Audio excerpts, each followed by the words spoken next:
Vamos a conversar ahora con telefónicamente con el defensor del pueblo, con el doctor Walter Gutiérrez. Walter, muy buenos días, gracias por atendernos. Nicolás, ¿cómo está? Gusto saludarlo. ¿Cuál es su balance, defensor, de la aplicación de la cuarentena, de la decisión de la cuarentena y de su aplicación en las últimas horas? Bueno, yo creo que deberíamos partir por reconocer que el gobierno está haciendo un esfuerzo por ponernos al día en el retraso que teníamos y que aún tenemos sobre el cierre de contratos para el acceso a las vacunas, pero también hay que reconocer que no vamos a tener vacunas suficientes ni oportunamente durante el 2021. Esto implica que este año va a ser un año igual o más desafiante que el año 2020. Va a ser un año muy difícil. Y hasta donde tenemos noticia por todo lo que las declaraciones de los distintos ministros y del propio presidente, no se ve muy claro cuáles son los objetivos para el 2021. Quisiera poner un ejemplo respecto a la importancia de tener planes y objetivos claros. El anterior presidente, el 22 de julio, hizo un planteamiento. Señaló que íbamos a tener 5.000 camas UCI en el 2021. 6 días después, informó al país, nada menos que en el mensaje a la Nación, el 28 de julio, que ya no eran 5.000, sino iban a ser 3.000. Bueno, tenemos 1.800 camas. Esto revela justamente pues que tenemos un serio problema de plantearnos objetivos y alcanzar objetivos. El principal problema que tenemos, Nicolás, es un problema de gestión. La ineficiencia del Estado es el principal factor de contagio. Eso es. En la primera ola se entregaron 5 tipos de bonos. Desde el primer bono, que se llamó Yo me quedo en casa, hasta el último, el bono familiar universal, el promedio de entrega del bono, de tiempo, fue de 4 meses. El primero fue de marzo a agosto y el segundo de octubre a diciembre. Entonces, a nosotros como Defensoría nos hubiera gustado que nos digan, muy bien, ahora vamos a mejorar eso, vamos a hacerlo en un mes, en 45 días, y estas son las medidas que vamos a adoptar para que se alcancen esos objetivos. Señalar, por ejemplo, que el 15 se va a informar sobre quiénes están en el padrón y a partir del 17 es como decirle a un paracaidista, mire, usted láncese nomás, que yo oportunamente le voy a entregar el paracaídas, porque la cuarentena trae aparejada la agudización de la crisis alimentaria. Hay gente que no tiene que comer no el día 15, el día 17, hoy, mañana, pasado. Por lo tanto, usted tiene que hacer un esfuerzo en los bonos, en los comedores populares, en las ollas comunes, con objetivos claros. Entonces, nuestro primer balance es que, desafortunadamente, nos ha faltado planificación, nos ha faltado objetivos claros, nos está faltando decirle a la población la realidad para que la propia población se haga cargo de su autocuidado. Y eso también tiene que ver con la comunicación. Hay un serio déficit de comunicación respecto a cuáles son las políticas públicas que va a implementar el Estado. Ahora, la ministra de Inclusión, de Desarrollo e Inclusión Social nos acaba de decir que el 17, o sea, que el 15 se publica la lista, que a partir del 17 se empieza a pagar, que en las primeras 2 semanas pretenden alcanzar a los 2/3 del universo de estas 4.200.000 familias y que esperan a final de marzo haber terminado de pagar estos 4.2 millones de bonos. Eso es lo que ha prometido la ministra que va a ocurrir. Sí, acabo de escuchar eso como... Eso, a ver, es un objetivo y ojalá que lo pueda cumplir. Pero desde octubre digamos, hasta diciembre, que hemos tenido una cierta tranquilidad dentro del marco de la crisis sanitaria, debió, por ejemplo, hacerse un esfuerzo por bancarizar, una campaña de bancarización. Recuerde usted que el reparto del bono en las cuarentenas pasadas ha sido fuente de contagio. Y hoy mismo estamos viendo que hay problemas de comunicación con la población respecto del bono, Entonces, nosotros no solamente quisiéramos que cumpla, queremos también apoyarla para que cumpla, pero necesitamos tener las cosas claras y las medidas puntuales que se van a adoptar. Claro, ahora el problema es, nos ha escrito un montón de gente en las redes durante la entrevista diciendo, bueno, 600 soles es algo, pero ¿en qué medida te resuelve el problema de sobrevivencia que está teniendo la gente en este momento? La inmensa cantidad de peruanos que se quedaron sin empleo, sumados a los que ya vivían precariamente. Justamente, es que el bono tiene que complementarse con dos medidas concurrentes. El fortalecimiento de los comedores populares. En la anterior cuarentena, las anteriores, se activaron con tardanza los comedores populares, no se les proveyó de los recursos o insumos necesarios, no se entendió, como digo, que la crisis sanitaria trae también una crisis alimentaria. Es importante el esfuerzo que han hecho de repartir 94 toneladas de alimentos, pero eso evidentemente no es suficiente. Se ha ofrecido que haga un mayor esfuerzo con las organizaciones populares, se ha ofrecido que se va a incrementar el presupuesto, pero note usted que todos son ofrecimientos. Cuando usted decide, usted aprieta ese botón rojo que es la cuarentena, usted ya tiene que haber planificado todo, toda la logística, ¿no es cierto?, para poder detener, atajar todas las vicisitudes que la población va a tener que afrontar. No se ha identificado, por ejemplo, las debilidades de los gobiernos locales para poder ejecutar o para poder contribuir al funcionamiento de estos comedores populares. Tampoco se sabe cuántas ollas comunes existen. Mire, ha pasado un año y no sabemos cuántas ollas comunes existen. Solo se sabe que en Lima hay 1.068 ollas comunes y atienden 117.000 personas. No hay un reconocimiento jurídico legal de las ollas comunes, lo cual trae como consecuencia que el Estado no pueda formalmente articular con ellos, y tampoco el sector privado, porque en este esfuerzo por ayudar a cerrar la brecha de alimentación también hay que articular al Estado. Entonces, sí es preocupante lo que está pasando, porque se han adoptado medidas que eran necesarias, pero aisladas, insulares. No estoy tan seguro que vayan a tener la eficiencia suficiente. Una cuarentena sola no forma parte de una política integral de combate contra la pandemia. Ahora, la pregunta es, ¿qué es lo que debería ocurrir? Es decir, lo que hace supuestamente la cuarentena es impedir que se extienda el contagio. Sin embargo, si tú terminas la cuarentena y no has utilizado el tiempo en hacer lo que hay que hacer, por ejemplo, el primer nivel de atención, porque camas de unidad de cuidados intensivos. Nicolás, ¿cuál es el primer nivel de atención? El primer nivel de atención, de acuerdo a todos los expertos, porque este virus en un 90% se va a atender en los hogares. Ese es tu primer nivel de atención.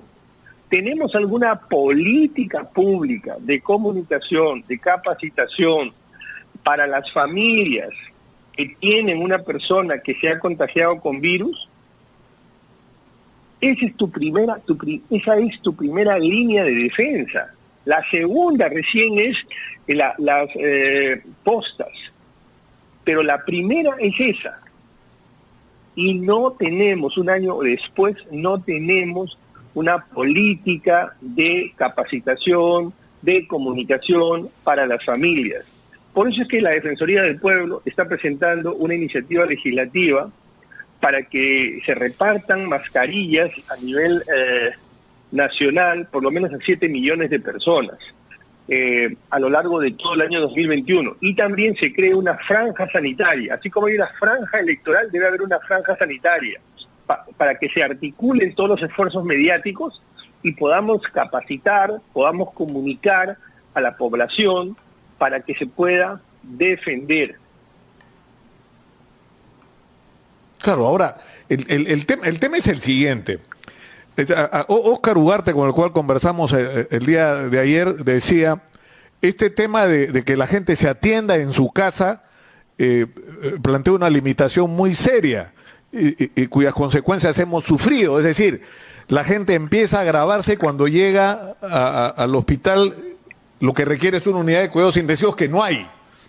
Entonces, la alternativa, por lo que entiendo, debería ser activar los centros de salud, los policlínicos, todo y donde no haya, crearlos en cualquier espacio que sea posible utilizar, colegios, parroquias, lo que fuera, donde haya un equipo básico de médicos, enfermeras para atender a la gente, detectar tempranamente la enfermedad y tomar las decisiones con respecto a los cercos epidemiológicos, pero con respecto a las personas infectadas que están teniendo síntomas, trasladarlas a centros de atención para que médicos, porque ese es el otro problema, la gente se queda a su casa y ¿qué médico lo ve?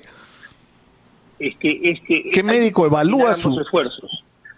Es que hay que compaginar ambos esfuerzos, tanto lo que dice el doctor Ugarte, que desde luego hay que fortalecer toda esta línea de atención en distintas locaciones estatales o comunitarias, pero también hay que capacitar a las familias, porque seamos realistas, por muchos esfuerzos que se haga, así se duplique e incluso se triplique, no vamos a poder coberturar todas las personas que se infecten. Y la razón por la cual se agravan en las casas es justamente porque no hay formación, capacitación, no hay telemedicina que permita justamente asesorar y apoyar a las personas que están enfermas. Entonces hay que compaginar ambos esfuerzos, Nicolás.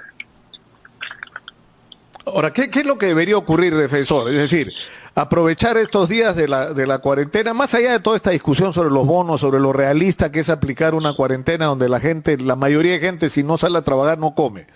Ya, pero aprovechar estos días para organizar este tema del primer nivel de atención. Pero uno de los requerimientos es el del oxígeno. O sea, usted dice, defensor, mascarillas, de acuerdo, o sea, hay que repartir las mascarillas adecuadas que además tienen que renovarse, es decir, no tiene que ser que le entreguen una vez mascarillas a la gente, sino que se las entreguen continuamente a lo largo del 2021. Pero el problema del oxígeno...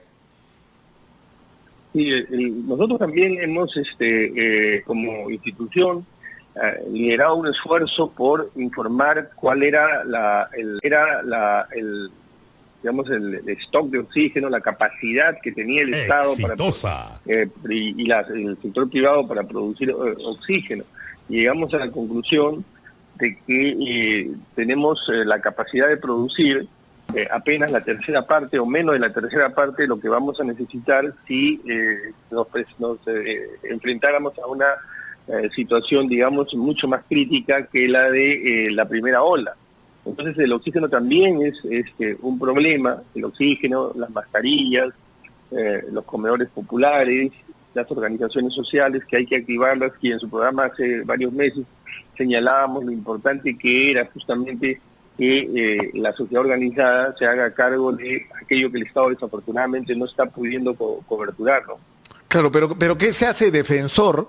O sea, nosotros hemos hablado desde abril del año pasado, que es el registro que tengo más claramente sobre las cosas que habían que hacer. Han pasado meses, y no se hacen las cosas que se tienen que hacer. No es que, entonces, ¿qué tenemos que hacer los ciudadanos frente a una situación como esta? Miren, no es que nosotros creamos que las leyes cambian la realidad. Lo que pasa es que en su programa, yo recuerdo que usted se mortificaba diciendo ¿cómo es posible que no se haga caso a la recomendación de la Defensoría de las mascarillas? Esta propuesta tiene entre 8 y 9 meses y se ha hecho caso omiso. El Estado ha repartido 11 millones de mascarillas en el 2020, cuando debió repartir no menos de 70 millones de mascarillas.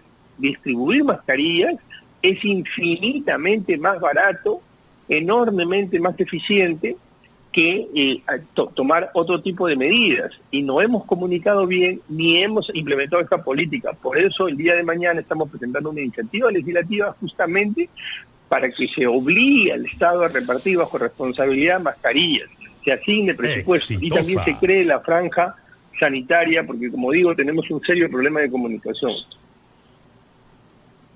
Es decir, que se produzca, ¿y cómo sería este procedimiento para la distribución de las mascarillas? Porque acá en realidad hay dos problemas, ¿no? Primero, vigilar la adquisición, que sean las mascarillas adecuadas, que no compren cualquier mascarilla porque alguien quiere hacer un negocio ahí, que es lo que ha estado ocurriendo, sino que se compren las mascarillas adecuadas, pero a los precios más convenientes. Pero lo segundo es cómo hacer para que lleguen efectivamente a la gente. Mire, en relación a lo primero, el Perú todavía no ha actualizado la norma técnica de elaboración de mascarillas. Nosotros hace 2 meses y pico, comunicamos esto al Ministerio de Salud, nos han respondido que lo iban a hacer, eso fue en diciembre y hasta ahora no lo hacen, porque la Organización Mundial de la Salud ha establecido parámetros técnicos para la elaboración de mascarillas. Entonces vea usted cómo el retraso, la lentitud del Estado afecta el acceso efectivo a un derecho. Y lo segundo, en relación a cómo es que se debe proceder, el Estado tiene que asignar un presupuesto para la compra de mascarillas y entregarlas en bloque, porque no podría estar entregando pues mensualmente, articular a los gobiernos locales, a los gobiernos regionales, a las organizaciones comunales, para poder distribuir las mascarillas.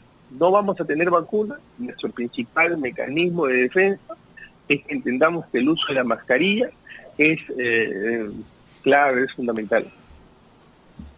Ahora, hay en medio de la crisis gente que lo perdió todo, se quedó sin chamba, hemos recibido múltiples testimonios sobre esto. Pero otro de los problemas serios es el derrumbe, lo que podríamos llamar la precaria clase media peruana, de gente que apuncha, ha construido pequeños negocios, pequeños emprendimientos, y que para eso se ha endeudado y que en este momento no puede pagar defensor. Y la única respuesta que tienen por parte del gobierno y del Congreso es una ley según la cual los bancos, si les da la gana, podrían refinanciar estas deudas y bajar los intereses hasta en el 25%, lo cual no es evidentemente una solución.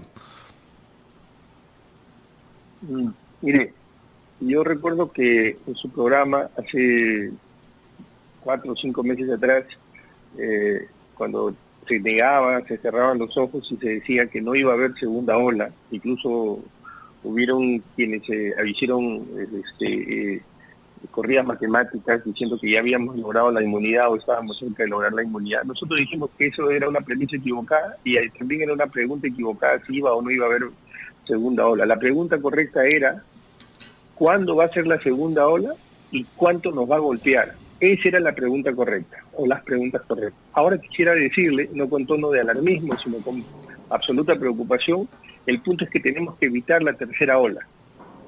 Para que la economía funcione, tiene que haber salud y tenemos que evitar la tercera. Va a haber tercera ola si no nos remangamos las mangas ya mismo.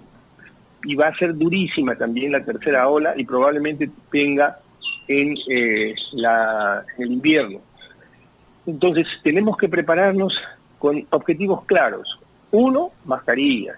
2, fortalecer los comedores populares, las ollas comunes. Es establecer claramente que la vacunación también es una política pública que tiene que ir implementándose con cada vez más fuerza a partir del segundo semestre. Si logramos activar todas las organizaciones sociales, que son un mecanismo de defensa, que a lo largo de la historia han demostrado que pueden hacer frente a todos los desafíos que ha tenido el país. Si logramos articular todo esto con objetivos concretos, con rendición de cuentas, como hizo la Defensoría a fin de año, principios de este año, de todas las instituciones, podemos hacer mejor frente a la tercera ola y entonces la economía podrá seguir funcionando. Mientras no hagamos eso, vamos a repetir esta historia. Y peor todavía con un nuevo gobierno, porque históricamente hemos tenido como experiencia que los nuevos gobiernos, cuando empiezan, ralentizan la gestión pública. Por eso creo que este 2021 va a ser igual o aún más retador, más desafiante que el 2020. Y por eso tenemos que tener una cuota de crudo realismo y a partir de ahí empezar a delinear nuestros objetivos, medirlos quincenalmente para que podamos llegar bien hacia finales de este año. Tengo una última pregunta, defensor, que en realidad le he recibido en más de una oportunidad esta mañana. La gente está indignada, la gente no puede pagar sus obligaciones, la gente se quedó sin chamba, la gente está viviendo al día, muchísima gente, y se les ofrece un bono de 600 soles que, si Dios ilumina al Ministerio de Desarrollo e Inclusión Social, será distribuido antes del fin de marzo, pero después de la cuarentena, y en ese contexto la gente se irrita como Franco Orihuela, que me pide que le pregunte que por qué no se bajan el sueldo los ministros y que el defensor del pueblo sea el primero en bajarse el sueldo. Exitosa. Bueno, le informo que nosotros en la Defensoría del Pueblo el año pasado, funcionarios, voluntariamente, porque no salió una norma, voluntariamente hicimos por varios meses un aporte de nuestro propio estipendio, nuestro propio sueldo. Yo creo que en este punto todos tenemos que ser solidarios. Estoy completamente de acuerdo con ese punto. Bueno, ¿deberían o no deberían bajarse el sueldo los ministros? O sea, le acabo de decir que nosotros por iniciativa propia, nosotros estamos completamente de acuerdo con un planteamiento en esa línea.